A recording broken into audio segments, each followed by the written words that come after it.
Assalamualaikum warahmatullahi wabarakatuh. Pada kesempatan kali ini, kelompok kami akan membahas mengenai materi eksternalitas dan barang publik. Sebelum memasuki pembahasan materi tersebut, kami akan menjelaskan terlebih dahulu secara singkat mengenai kegagalan pasar. Apa sih pengertian dari kegagalan pasar? Berikut penjelasannya. Kegagalan pasar adalah situasi di mana mekanisme pasar gagal menghasilkan alokasi sumber daya yang efisien dan optimal. Ini berarti pasar tidak mampu menyediakan barang dan jasa pada kuantitas dan harga yang sesuai dengan kebutuhan dan keinginan masyarakat. Ada beberapa faktor kegagalan pasar. Pertama, faktor eksternalitas, dampak positif atau negatif dari aktivitas ekonomi yang tidak terjamin dalam harga pasar. Selanjutnya, barang publik, barang yang tidak bisa disediakan oleh pasar karena sifatnya yang non-rival dan non-eksklusif. Ketiga, asimetri informasi, situasi di mana salah satu pihak dalam transaksi memiliki informasi yang lebih banyak atau lebih baik dibandingkan pihak lainnya. Baik, saya akan menjelaskan pengertian dari eksternalitas. Eksternalitas adalah dampak positif atau negatif dari suatu aktivitas ekonomi tertentu yang berdampak pada pihak ketiga yang tidak terkait langsung dengan aktivitas tersebut. Eksternalitas dibagi menjadi dua, yaitu eksternalitas positif dan eksternalitas negatif. Eksternalitas positif terjadi ketika di mana tindakan seorang individu atau perusahaan menghasilkan manfaat bagi pihak lain tanpa mereka harus membayarnya. Sedangkan eksternalitas negatif terjadi ketika kegiatan atau tindakan suatu perusahaan atau individu memberikan dampak buruk kepada orang lain di sekitarnya secara tidak langsung. Penanggulangan eksternalitas dapat dilakukan dengan beberapa cara. 1. Pemerintah dapat menerapkan pajak pikovian. 2. Pemerintah dapat memberikan subsidi sehingga mendorong lebih banyak kegiatan yang memberikan manfaat sosial. 3. Pemerintah dapat mengadakan sanksi pajak untuk mengurangi eksternalitas negatif. Solusi yang dapat diambil perusahaan atas eksternalitas. Yang pertama, pengurangan emisi polusi, seperti contoh mengadopsi teknologi ramah lingkungan. Yang kedua, pengurangan pencemaran suara, seperti contoh memasang peredam suara pada mesin dan peralatan. Yang ketiga, pengurangan limbah, seperti contoh mendaur ulang dan memanfaatkan kembali limbah dan membuang limbah dengan cara yang bertanggung jawab. Nah, selanjutnya barang publik. Barang publik adalah barang yang dapat dinikmati atau digunakan oleh semua orang tanpa terkecuali. Ada beberapa jenis barang publik. Yang pertama, barang publik murni adalah barang yang tidak dapat dihalangi dan tidak memiliki biaya penggunaan, contohnya udara dan cahaya matahari.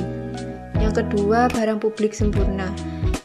Ini adalah barang yang memiliki jumlah dan kualitas yang sama untuk semua orang, contohnya seperti jalan raya, lampu lalu lintas, dan pertahanan nasional. Yang ketiga, barang kolektif adalah barang yang hanya dapat digunakan oleh sebagian masyarakat, seperti parkir yang hanya digunakan oleh warga suatu kota. Cara mengatasi kegagalan pasar. Yang pertama, membuat peraturan. Pemerintah dapat menetapkan standar minimum untuk upah, kondisi kerja, dan keselamatan kerja. Yang kedua, peran stabilisasi. Pemerintah dapat menggunakan pengeluaran dan pendapatan pajak untuk menstabilkan ekonomi. Yang ketiga, peran alokasi. Pemerintah dapat melarang perusahaan untuk terlibat dalam praktik anti persaingan seperti penempatan harga atau persekongkolan harga. Yang terakhir, peran distribusi. Pemerintah dapat mentransfer pendapatan dari individu atau perusahaan yang kaya kepada individu atau perusahaan yang miskin melalui program seperti jaminan sosial, tunjangan pengangguran, dan kredit pajak. Selanjutnya yaitu kurva eksternalitas negatif. Private cost ditambah eksternalitas cost. Private cost itu adalah biaya untuk memproduksi peternakan yang potong, dan eksternalitas cost itu adalah biaya yang dikeluarkan untuk mengkompensasikan orang yang terkena eksternalitas negatif dari peternakan yang potong tersebut. Misalnya ya, kalau di peternakan ayam potong ini kan kotoran ayamnya menyebabkan bau ya. Nah, jadi gimana caranya biar yang punya peternakan ayam potong tersebut itu mengelola kotoran ayam tersebut biar tidak menyebabkan bau yang menyengat, entah itu diolah jadi pupuk dan lain sebagainya. Nah, di penawaran tersebut ada titik keseimbangan yang berpotongan kan. Karena adanya eksternalitas negatif, maka kurva penawarannya itu bergeser ke kiri dan produksinya ini menurun, sedangkan biayanya ini naik.